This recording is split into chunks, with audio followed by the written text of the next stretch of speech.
Ester 9. Tindakan orang Yahudi terhadap musuhnya.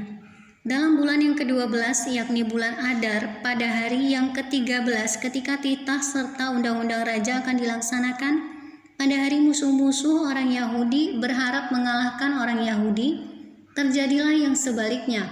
Orang Yahudi mengalahkan pembenci-pembenci mereka, maka berkumpullah orang Yahudi di dalam kota-kotanya di seluruh daerah Raja Ahasiweros untuk membunuh orang-orang yang berikhtiar mencelakakan mereka. Dan tiada seorang pun tahan menghadapi mereka, karena ketakutan kepada orang Yahudi telah menimpa segala bangsa itu. Dan semua pembesar daerah dan wakil pemerintahan dan bupati serta pejabat kerajaan menyokong orang Yahudi, karena ketakutan kepada Mordekai telah menimpa mereka. Sebab Mordekai besar kekuasaannya di dalam istana raja, dan tersiarlah berita tentang dia ke segenap daerah. Karena Mordekai itu bertambah-tambah besar kekuasaannya, maka orang Yahudi mengalahkan semua musuhnya. Mereka memukulnya dengan pedang, membunuh dan membinasakannya. Mereka berbuat sekehendak hatinya terhadap pembenci-pembenci mereka. Di dalam benteng Susan saja orang Yahudi membunuh dan membinasakan 500 orang. Juga Parsandata, Dalfon, Aspata, Porata, Adalia, Aridata, Parmasta, Arisai, Aridai, dan Waizata.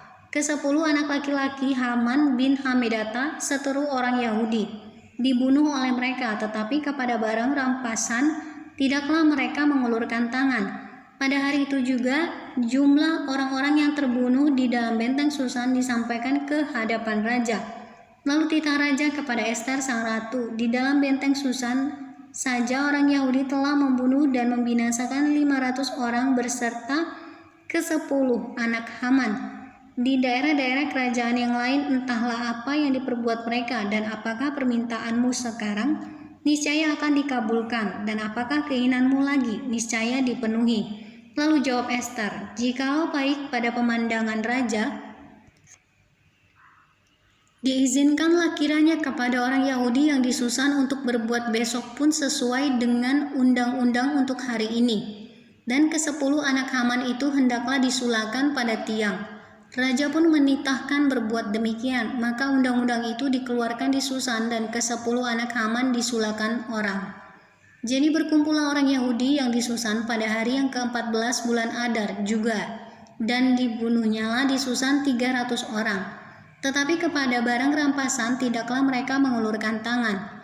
Orang Yahudi yang lain yang ada di dalam daerah kerajaan berkumpul dan mempertahankan nyawanya, serta mendapat keamanan terhadap musuhnya. Mereka membunuh 75.000 orang di antara pembenci-pembenci mereka. Tetapi kepada barang rampasan tidaklah mereka mengulurkan tangan. Hal itu terjadi pada hari yang ke-13 dalam bulan Adar. Pada hari yang ke-14 berhentilah mereka, dan hari itu dijadikan mereka hari perjamuan dan sukacita. Akan tetapi orang Yahudi yang di Susan berkumpul, baik pada hari yang ke-13, baik pada hari yang ke-14 dalam bulan itu. Lalu berhentilah mereka pada hari yang ke-15, dan hari itu dijadikan mereka hari perjamuan dan sukacita. Oleh sebab itu orang Yahudi yang di pedusunan, yakni yang diam di perkampungan, merayakan hari yang ke-14 bulan Adar itu sebagai hari sukacita dan hari perjamuan, dan sebagai hari gembira untuk antar-mengantar makanan. Penetapan hari raya Purim. Maka Mordekai menuliskan peristiwa itu, lalu mengirimkan surat-surat kepada semua orang Yahudi di seluruh daerah Raja Ahasiweros, baik yang dekat,